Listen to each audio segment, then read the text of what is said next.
So today's video is all about science behind Idli or Dosa beta fermentations. It's very important to share this video because I believe some of you might having some problems in fermentations and looking for tips or how to make your batter which is not fermented, how to ferment it or where is your mistake. So all this I'm going to share in this video today, and this video will be very informative for all of you and very useful. And this video also will be a bit longer because I'm going to explain step by step. So every single step in preparation dosa or idli batter is very important. That's why I'm going step by step. So let's dive into this video. Basic ingredients that we always use is rice, urad dal, and also fenugreek seed. Some people might skip fenugreek seed. This is the basic three ingredients that people are using in the dosa or idli batter. So the first thing is rice. How much of rice you needed? 1 cup of rice and half cup of urad dal, and fenugreek seed is just a little bit, one pinch I can say. You can use like this. It's about 6 or it will be more than that. Another important thing in this video, if you're seeing in my screen, I will be using a smaller cup. So that is my measurement because I'm only going to prepare for 1 or 2 persons only. So if you want to prepare for a family, please use a bigger cup of measurements. Or maybe like my mother will be using the condensed milk can. Do you remember the condensed milk can? That is the can my mother measure as 1 cup. So if she used that cup, she going to measure the urad dal also using the same cup. So it will become more easier for you. And if you have a more bigger family, please try to add more. So but you have to know the ratio is 2:1. And your fenugreek seeds also can be increased a little bit when your urad dal and also rice is higher in amount. So before I move to next step, let me explain about fenugreek seed. Fenugreek seed, why people are adding, some don't add it. So I did some studies why fenugreek seeds have to add it in dosa or idli batter. Is it very important? Any major role that this fenugreek seed is contributing? Yes, it is. First thing is for the fermentation. It is helping or can say influencing fermentation process. Second thing is for health. Health reason means it enhances the digestive process or can say it's helping in digestion. Then another thing is for the taste. It also enhancing the taste much more better.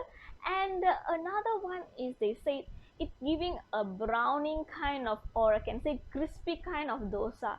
But I think even though I add fenugreek seed or if I don't add fenugreek seed, my dosa still have something like brown kind of crispy brown nice color of the dosa. So I think this one I'm not really accepting, but in terms of taste and fermentation, it's definitely enhancing and it makes much more better. So we done seeing all our ingredients. Next step is soaking your ingredients. Soaking your ingredients is another important step, guys. Why? Because when you want to ferment, normally how do you ferment? Okay, let me share my own experience. Normally what I will do is sometimes I will wash my urad dal and rice fenugreek seeds, or I will wash it first, then I will soak it. Some people won't wash it and they straight away will be soaking it. So it depends on how people are soaking it. But my best advice for you is better you wash first before you soaking it. The reason why, after soaking for 2 or 3 hours or 5 hours, you're going to wash it again. If you're going to wash it again means you're going to wash away the bacteria that already present in the soaking water. So if you don't want to wash away, you want to use that water for blending your ingredients, please wash your ingredients before soaking. So wash first. After you wash, you can add on some water. No need to be too much of water. You just like if a double little bit of above your ingredients, the water just come up above your ingredient is enough already. So you just soak it and then make sure you cover your soaking ingredients because we don't want any dust or any flies to go in. That is the reason. How long you can soak your ingredients? So mostly I will recommend at least 2 hours. If you want to soak for 1 hour, you must check your ingredients whether it's already enough soak or not, because sometimes it's not well soaked, so it's not nice to blend it. That is the reason, like, best to leave is at least 2 hours. After soaked it for 2 hours at least, now we're going to blend it. So when we want to blend it, we have to control the water. So definitely, because why? If your batter is too little water or too much of water, it also can influence your fermentation. Your fermentation might won't happen if too less water or too much of water in your batter. So that is the reason, before you add water, please only transfer the ingredients inside your blender first. After you transfer inside your blender, you try to pour the water. This is your ingredients, means don't pour above, just pour little bit, just as long as like little bit. Sometimes I will pour like this much only first. I use the same water, the one I use for soak, that is the soaking water I will be using. So after I pour it, I will blend first. Because the reason why I want to blend it, I want to see whether the water is enough or not. Because when you're checking your ingredients after blended, the mixture will be something like little bit runny. So it's like very easy to take by your hand and then it will be still runny. So that is the most important. And idli and dosa batter blending a bit different. So if for idli, normally they will blend a bit like I can say you can feel something like sandy kind of texture. For dosa, also little bit sandy, but it's not too smooth or too sandy. So for my dosa, mostly it's like very tiny kind of sandiness. I can feel sandiness. I don't know whether this word is exists or not, but it's like sand kind of feel, the texture I will be feeling. So after you blend it, you can see in my screen also like my batter is already done. If you feel your batter is still thick, little bit thick, you can pour little bit of your soaked water, then blend again. After done blender, I like to use some container like a bit taller or a bit wider, so that during fermentation sometimes our batter will come up little bit. And sometimes happen, for my mother happened before, like she made a large quantity of idli dosa batter, then she already put for fermentation. Next day she come out, she saw the batter is already like puffy, like volcano coming out, like really like volcano coming out. But luckily she put some tray at the bottom, so it's not make your kitchen to be messy. And that is the reason I saw that happen before. So when I prepare my idli or dosa batter, I try to get some container a bit bigger. Bigger is better, because when it's getting higher or fermented getting higher, it's still inside your container, it's not going to come out like a volcano, something like that. So that is the reason.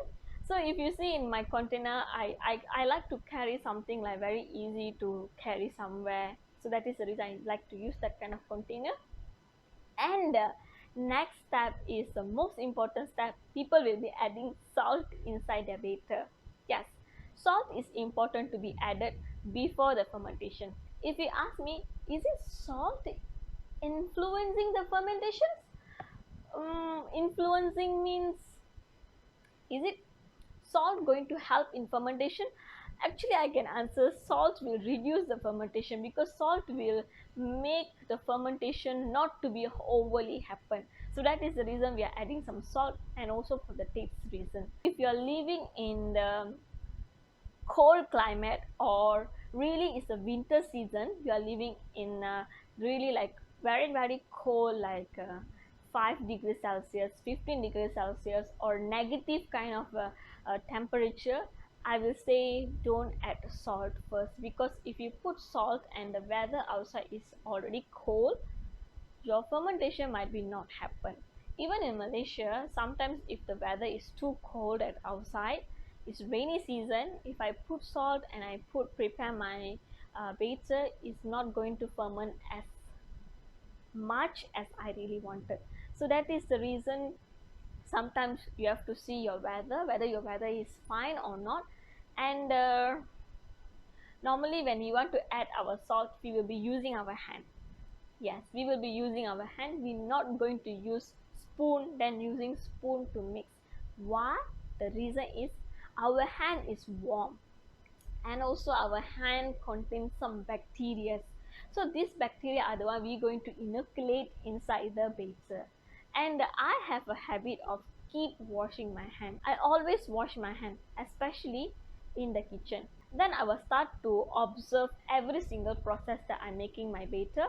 I notice my hand is always will be very cold when I'm mixing salt inside my batter. So I start to do something like this. So before I blend my ingredients, what I will do is I will wash my hand first and wipe it with my clean cloth. So I always reserve a clean cloth for me. Then after done with the blender, everything, I'm not going to keep washing my hand. And now after added salt, or some people don't want to add salt because of the cold weather, it's okay. Then after done everything, you already mix using your hand, then it's a time to cover it. It's the most important, cover it. Okay, here is another tips. If you want to cover your batter, you already cover it and you notice your environment is cold, what you can do is you can put your batter inside the oven. But before you put inside the oven, make sure you preheat your oven first. Preheat means you can use about 180 degrees Celsius or 200 degrees Celsius or 250 degrees Celsius. You just preheat your oven for 10 minutes. Not to put your batter then only preheat your oven. Never ever do that. Just preheat your oven first. After preheated, you just wait for a while, then transfer your container inside the oven. And don't on your oven anymore. You just leave it in the warm kind of temperature inside the oven. But if you don't have oven, what you can do is maybe you look for a cabinet inside your kitchen, anywhere that is warm, you can keep inside that place. But if you're living in a normal climate, or in Malaysia currently is summer, you can just leave it at outside. So the next thing is, if you want to use a starter means if you want to let your batter to be ferment, but you have a previous day extra or excess batter that you reserve in the refrigerator. You have an excess amount of the batter you keep in the refrigerator. So this batter you can use as a starter, which means that you can just take take the batter and mix into the new batch. You just mix inside, and then you can put in the any warm kind of place, so it will be fermenting. It's like a starter. The starter already have some bacteria inside, so it will be started to ferment it. If you don't have any starter at your home, it's okay, you can just leave it to ferment naturally. So how long you have to leave your batter for the fermentations? You can leave up to 6 to 8 hours, and after fermentations is the one you're going to make your dosa or idli. So now you can see in the screen how well fermented is my batter. It's really fluffy and really like bubbly kind of texture. And if you notice, for example, you already done all the technique but still your batter is not fermented, what you can do, you can add some baking soda or soda bicarbonate, just about 1 teaspoon inside. Then you just mix it and stir it and leave it for a while, up to 1 hour. Then after 1 hour you can check back. Your batter might be fermented, but it won't be that well fermented, but still you can use it. So after done with the fermentation, you can make your dosa very soft, crispy, or tissue dosa or home dosa. Any types of dosa you can try at your home, then enjoy with your homemade chutney or any side dishes or any types of gravy that you wish to make at your home. If you have an excess amount of batter that you already prepare your dosa or idli, but you still have extra batter, please put inside airtight container and reserve it in the refrigerator. Because why? If you let it at outside for very long, it can overly fermented and can produce harmful bacteria inside. Trust me, this dosa will be very nice and it won't be savory as how we eat at outside. some of the shops will be very soury, but some of the shops, if fresh batter means it will be taste very fresh and less soury, or I can say not even soury. Before I finish this video, let me share to you most important information. When you put your batter for fermentation, suddenly when you open your lid, you notice there is a small round is yellowish color, or a few spots have a yellowish color. This color is indicating there is some wrong bacteria has been introduced inside your batter. So the best choice is you have to discard that part properly. You can take extra amount with scoop, just throw it, or else you can discard the whole batter. But if you feel like it's just wasted to throw whole batter, use a big spoon or a big scoop, take out a big part of the batter and throw it. Don't use the yellow spot uh, bacteria or fermented part, because that is contains some harmful bacteria. It is not good for our body and not good for our health. So if you notice there is some yellow color spot or different kind of color spot, I think the batter is not fermented well. It was already introduced by some wrong bacteria, or maybe some fungi, or some other spore has been grown up. So better take note every time you want to use your batter, observe first, then only you stir it. So that's all from me, guys. I hope this video is very informative and very helpful for you guys in the future. If you want to make yourself your homemade dosa or idli, please follow all these steps. And if you're having any problems in fermenting your batter, I hope this video will be very helpful for you guys. So bye guys, see you in my other video.